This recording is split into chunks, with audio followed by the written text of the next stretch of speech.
The reason why that I'm doing this right now with my one-man stuff is because I saw Satan with his rig way back in the day. And Adam doing their thing. And I even tried one time to find me a hi-hat, but after I came up with this idea, I didn't have a third leg to put the hi-hat to, so I couldn't do that. Yes, Satan had this rig with a click. For his foot, it was clicking.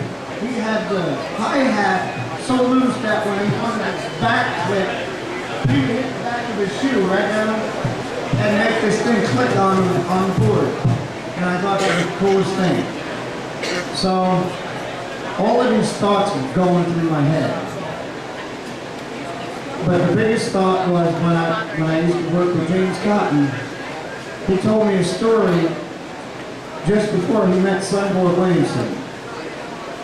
Maybe a week. He had a big argument with his uncle. And he worked for his uncle in the field, driving a tractor. And it was in Bonnie Blue Plantation.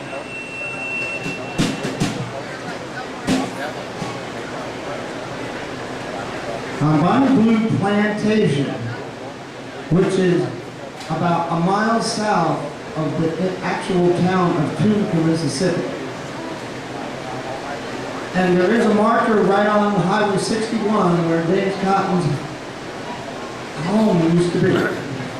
Now, there was a commissary store just, on the ground of the plantation that after they used to make the money, they had to spend the money in the store to get what they needed. And James said one day he had an argument with his uncle out in the field, and he said, that's it.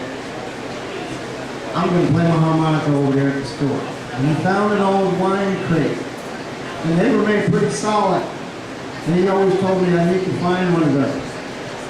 I've seen them before, but they get a lot of money for one of them now because they're collector's items.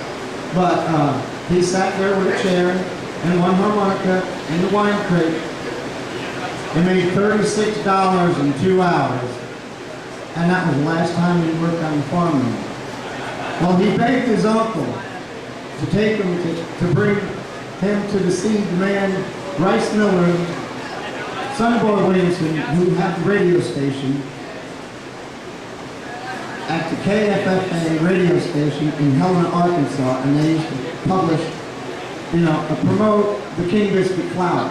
And then, if you know anything about the Helena people that were there at the radio station, they're legends. Pine Top Perkins, Robert Jr. Lockwood, Pat Hare. I mean, these are cats that James Cotton wanted to meet Sonny Boy because he heard him on that station. And his uncle begged, he begged his uncle to take him, and he did. He was 9 years old. His uncle dropped him off at Sonny Boy's place and asked Sonny Boy if he would take care of him and show him what he needed to do on the harmonica. The rest is history. But James Cotton never had to work on that tractor no more because he knew how to play the Mississippi saxophone. And I'll tell you, the other reason about my set is I saw Bill Abel in Helena, Arkansas, right in front of the KFA FFA radio station with a rig. He has a big drum, first foot. And he has a snare in a 90-degree position like this. And he had some real fancy hardware, and I couldn't afford the hardware to put that together, so me being a woodsman and a union carpenter, ex-union carpenter, furniture maker, I came up with this. Now, it don't look like any furniture, but it's a block of cedar that I used to restore an old 1700 porch. I made all the scroll work for it, and I had this block left over of cedar. So I cut a curve, and I mounted it to this wood, and this is a trial and error thing. Once I had no rug on mine. And it clacked and clicked and clicked and clacked. So I couldn't really get my drum sound until I put that carpet around there. And anybody's welcome to come over and check it out. I got about 5 pounds of lead on the foot, the snare pedal to make it very light.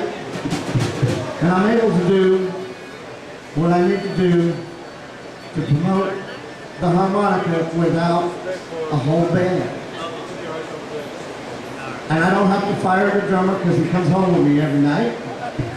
He's got my socks on right now, and you better be nice to them. But anyway, here's what I got for you.